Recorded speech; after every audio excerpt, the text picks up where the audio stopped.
There is a root cellar in Vermont that hasn't been used in earnest in almost 40 years. And the man who dug it, by hand, over 2 autumns, into a hillside behind a barn that's since fallen in on itself, could tell you, if he were still here to ask, exactly how many pounds of potatoes it took to get a family of 6 from November to April. He'd know it the way you know your own phone number. Not because he was a farmer by trade, particularly, but because in the winter of 1936 and the winter of 1938 and half a dozen winters after that, the answer to that question was the difference between eating in March and not eating in March. He kept a quart and a half of split wood stacked against the north wall of that barn every October, not because he liked the way it looked, but because he'd learned, the hard way, once, what a cold snap in January costs a household that guessed low. He knew which of his neighbors had a working incubator for hatching eggs, and which one had a cider press, and which one could reset a dislocated shoulder without a doctor, because knowing that map, who had what, who could do what, was not a hobby. It was the actual infrastructure his family's survival ran on. He never once, in his entire life, called any of this resilience. He didn't have a word for it at all. It was just what a person knew, the same way a person knew how to read. Almost none of it survived to reach us. That's what this video is about. Not the nostalgia of the thing, but the actual, specific, teachable knowledge that let one generation shrug off a hard winter that would flatten most modern households in about 10 days, and the reason that knowledge stopped getting passed down. Part 1. Winter wasn't an event. It was a project that started in July. The first thing to understand about how your grandfather survived winter is that he didn't survive it. Not really. By the time the first hard frost hit, the winter was already over. The actual contest had been won or lost months earlier, in July and August and September, while everyone else was still calling it summer. Winter, to that generation, wasn't a season you endured. It was a season you'd already prepared for, in 100 small, unglamorous decisions made across the preceding half a year. The potatoes went into the ground in spring specifically calculated against how many mouths would need feeding from November through April. The garden wasn't planned around what tasted good in July. It was planned around what stored well in January. Squash, cabbage, root vegetables, dry beans, the unglamorous, keep-forever crops, got the bulk of the growing space, while the tomatoes and the corn, which everyone actually enjoyed eating, got whatever space was left over. The wood got cut in the spring and stacked to dry through the summer, because wood cut in October doesn't season in time to burn clean in December.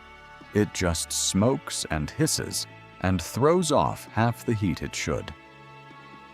A household that waited until the weather turned cold to think about firewood had already made a mistake that couldn't be corrected until next year. Meat, when there was meat to preserve, got smoked, salted, or rendered into something shelf-stable in the fall, timed around the first cold snap that made outdoor curing safe. Nothing about this was left to the last minute, because the last minute, in a hard winter, was often already too late. This is the piece that's hardest to recover, because it's not really a skill. It's a mindset, a habit of thinking 6 months ahead. As a matter of course, treating the coming winter as a known, certain event to be prepared for with the same seriousness a modern household reserves for. At most, a hurricane warning that arrives 3 days out. Part 2. The root cellar, the woodpile, and the math nobody writes down anymore. The root cellar was the actual bank account. Dug into a hillside, or built into a corner of a basement below the frost line, it worked on nothing but the physics of the earth itself. A space cool enough to slow spoilage and humid enough to keep vegetables from shriveling, without a single moving part or a cent of electricity. Potatoes, kept right, lasted through to spring. Cabbages, hung by the roots from a cellar rafter, kept for months. Apples, wrapped individually in newspaper so one spoiled apple couldn't spread rot to its neighbors, lasted deep into winter. Squash needed almost nothing at all, just a dry shelf and a bit of curing time before storage, and would hold for half a year without complaint. The math your grandfather carried in his head, without ever writing it down, was a genuine calculation. How many pounds of stored food, per person, per month, got a household from harvest to the first green shoots of spring, with a margin built in for a longer winter than expected? Guess too low, and February got very lean. Guess too high, and you'd wasted growing space that could have gone to something else. Getting the number right, year after year, was a skill in itself. One learned by getting it wrong at least once. The woodpile ran on the same logic. A cord and a half, 2 cords, sometimes more, depending on the house and the winter. Cut, split, and stacked with the bark facing up to shed rain, arranged so the wind could move through and finish the drying the sun had started. A household that measured its wood in enough to get started, rather than enough for the whole winter, plus a margin, was a household gambling on a mild January that might not come. None of this required money, particularly. It required labor, timing, and a specific, accumulated body of knowledge about what actually keeps and what doesn't. Knowledge that has almost no reason to exist in a household with a refrigerator, a freezer, and a grocery store open every day of the year, including the day after a blizzard. Part 3. The mending box and the economy of not replacing things. Almost everything that could wear out in a winter household had a repair path built into daily life, rather than a replacement path. A coat with a torn lining got the lining replaced, not the coat. A sock with a worn heel got darned. An actual technique, done with a needle and thread over a wooden egg or a darning mushroom, that rebuilt the worn fabric rather than discarding the sock. A pair of boots got resold, sometimes more than once, at a cobbler's or at the kitchen table with a home repair kit, long before the idea of simply buying new boots would have occurred to anyone as the first option. This wasn't scarcity for its own sake, dressed up as virtue after the fact. It was arithmetic. A new coat cost real money that a household living through a hard winter often didn't have freely available. A repaired coat cost a spool of thread and an evening. The math wasn't close. The mending itself happened in the same room, often at the same table, where the rest of the household's evening business got done, which meant the skill was visible, ambient, absorbed by watching long before it was ever taught directly.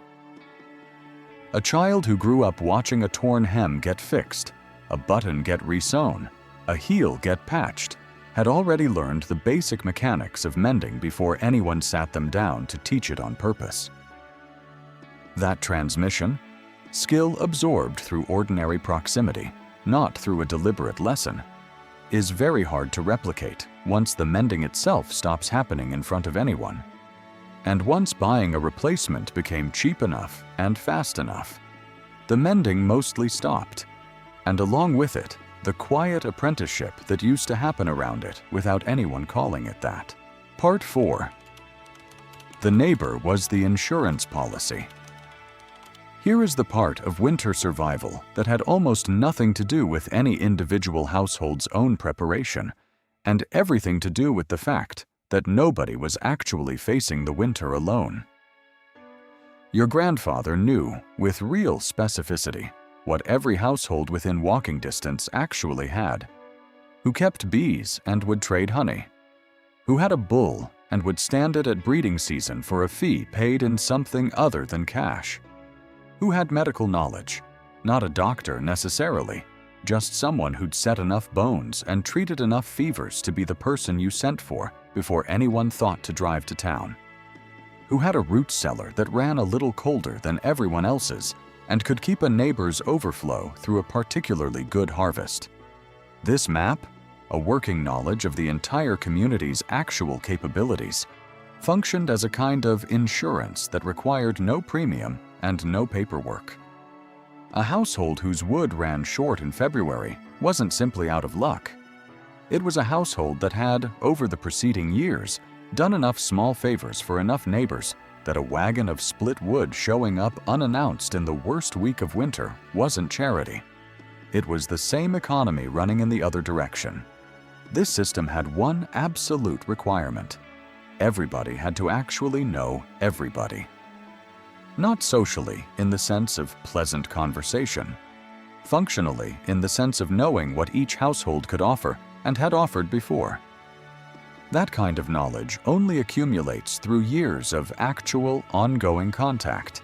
The kind that a scattered, mobile, screen-mediated modern neighborhood mostly doesn't generate anymore. The insurance policy your grandfather carried through every hard winter wasn't a document in a drawer. It was a genuinely detailed, constantly updated understanding of exactly who around him could be counted on for exactly what. Built the only way that kind of understanding can be built, which is slowly and in person over a long period of ordinary contact. Part 5.